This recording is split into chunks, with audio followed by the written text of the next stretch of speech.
இப்போ உள்ள பேரண்ட்டில் நிறைய பேரண்ட் என்ன பண்ணுறாங்கன்னா குழந்தைங்களை எழுத வைக்கிறதுல ரொம்ப ஸ்ட்ரகிள் ஆகிறாங்க. அது ஹோல்டிங் ஃபர்ஸ்ட் குழந்தை எழுதுறதுக்கு முன்னாடி அதுக்கு ஹோல்டிங் வரணுங்க. ஒரு பென்சிலை பிடிக்க தெரியணும். அது பிடிக்க தெரிஞ்சால் தான் அழகாக எழுதும். அது ஸ்கிரிப்ளிங் பண்ணும். அதில் ரொம்ப கஷ்டப்படுறாங்க. நாட் ஓன்லி பேரண்ட், டீச்சர் ஆல்சோங்க. அதாவது அந்த பேரண்ட்டுக்கு கரெக்டான கைடன்ஸ் இல்லாதனால அவங்க ஸ்ட்ரகிள் ஆகிறாங்க. குழந்தைங்களுக்கு என்ன வாங்கி கொடுக்கணும் தெரியுமா? சில பேரண்ட் என்ன பண்ணுவாங்க, ஸ்லேட்டு, பென்சில், குச்சி அந்த மாதிரி நிறைய க்ரையான்ஸாக இருக்கட்டும் நிறைய வாங்கி கொடுப்பாங்க. ஆனால் அந்த குழந்தைக்கு எழுதுறதுக்கு, அதை ஸ்கிரிபிள் பண்ணுறதுக்கு இன்ட்ரெஸ்ட்டே வராதுங்க. ஏன் தெரியுமா? குழந்தைங்களுக்கு பிடிச்சமான பொருளை கொடுக்குறதே இல்லை. குழந்தைங்களுக்கு என்ன பிடிக்கும் தெரியுமா? கலர்ஃபுல்லாக இருக்க திங்ஸ் பிடிக்குங்க.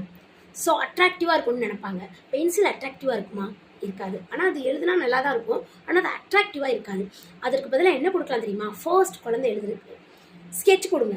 அது கலர்ஃபுல்லாக இருக்கும், அட்ராக்டிவாக இருக்கும். அது எழுதும் போது ஈஸியாக இருக்குங்க. ஸோ அதை பிடிச்சி பழகுவாங்க. அது இவ்வளோ ஈஸியாக எழுதியே, கலர்ஃபுல்லாக இருக்கே அப்படின்ற ஆர்வம், ஒரு இன்ட்ரெஸ்ட் வரும். அப்போ ஸ்கெட்ச் கொடுக்கும் போது அது ஈஸியாக ஹோல்டிங் பண்ணுவாங்க, ஈஸியாக பிடிப்பாங்க.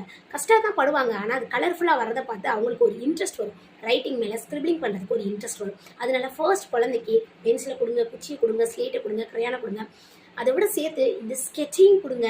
கொடுத்தா இன்னும் இன்ட்ரெஸ்ட்டாக ஸ்கிரிப்ளிங் பண்ணுவாங்க, ரைட் பண்ணுறதுக்கு ஆர்வமாக இருப்பாங்க. அவங்களுக்கு ரொம்ப இன்ட்ரெஸ்ட்டாக இருக்கும் அப்படின்றத இந்த வீடியோவில் நான் உங்களுக்கு ஷேர் பண்ணுறேங்க. அதனால குழந்தைங்களுக்கு கலர்ஃபுல்லாக இருக்க திங்ஸை கொடுத்து அவங்களுக்கு இன்ட்ரெஸ்ட்டை உருவாக்கணும் அப்படின்றத இந்த வீடியோவில் நான் உங்களுக்கு ஷேர் பண்ணுறேங்க. இந்த வீடியோ பிடிச்சிருந்தா லைக் பண்ணுங்கள், ஷேர் பண்ணுங்கள், சப்ஸ்கிரைப் பண்ணுங்கள். நன்றி, வணக்கம்.